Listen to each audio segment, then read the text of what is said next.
ఒక బాగా చదివే పిల్లోడు రోజు స్కూల్ కి వెళ్లి వాళ్ళ టీచర్స్ ని పిచ్చ పిచ్చ డోట్లు అడిగి బాగా విసిగిచ్చేవాడు.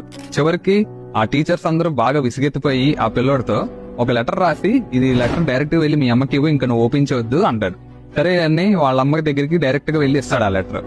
సరే అమ్మ ఆ లెటర్ చదివిన తర్వాత ఒక నవ్వు నవ్వి చూస్తుంది. అప్పుడు అడుగుతాడు పిల్లోడు, అమ్మ ఆ లెటర్లో ఏముంది అని. అప్పుడు వాళ్ళ అమ్మ ఇలా చెప్తారు, ఏం లేదు, నీ స్టాండర్డ్స్ కి ఆ స్కూల్ పనిచేయదంట, సో ఇంకా వాళ్ళకంటే బెటర్ స్కూల్లో నేను జాయిన్ చేయమంటున్నారు అంటారు. సో అలా అయిపోతుంది. కొన్ని ఇయర్స్ పాస్ అయిపోతాయి, మదర్ ఎక్స్పైర్ అయిపోతారు. అతను ఒక పెద్ద సైంటిస్ట్ అవుతాడు. ఆయన వర్క్ లో భాగంగా ఏదో ఒక విషయం గురించి, బుక్ గురించి ఎతుకుతున్నప్పుడు ఆయనకు అనుకోకుండా ఈ లెటర్ కనిపిస్తుంది.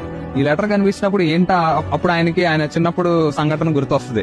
ఏంటా అని లెటర్ అని ఓపెన్ చేస్తే అందులో వాళ్ళ టీచర్స్ ఇలా రాస్తారు, మీ అబ్బాయి బాగా పిచ్చోడు, బాగా మెంటల్ ఎక్కింది, మమ్మల్ని పిచ్చ పిచ్చ డౌట్లు అడిగి మమ్మల్ని విసిగిస్తున్నాడు, సో మీరు ఒక పిచ్చ హాస్పిటల్లో మీ అబ్బాయిని జాయిన్ చేయండి అని లెటర్ రాసి పంపుతారు. కానీ ఆ పిల్లోడికి వాళ్ళ అమ్మ ఏం చెప్పారు, నీకున్న స్టాండర్డ్స్ ఈ స్కూల్ పనిచేయదంట అని చెప్పారు. ఆ సైంటిస్ట్ ఎవరో కాదు, థామస్ ఆల్వా ఎడిసన్, ఎవరైతే బల్బు కనిపెట్టారో. చూసారా, చిన్నప్పుడు వాళ్ళ అమ్మగారు చేసిన ఒక చిన్న స్టెప్ ఈ రోజు ప్రపంచమంతా వెలుగుని చూస్తుంది, లైట్ ని. అలా కాకుండా వాళ్ళ టీచర్స్ మాట విని నువ్వు వేస్ట్ రా, నువ్వు పిచ్చోడురా, నువ్వు మెంటలోడురా అని ఉంటే ఈ రోజు ప్రపంచం లైట్ ని చూసేదా?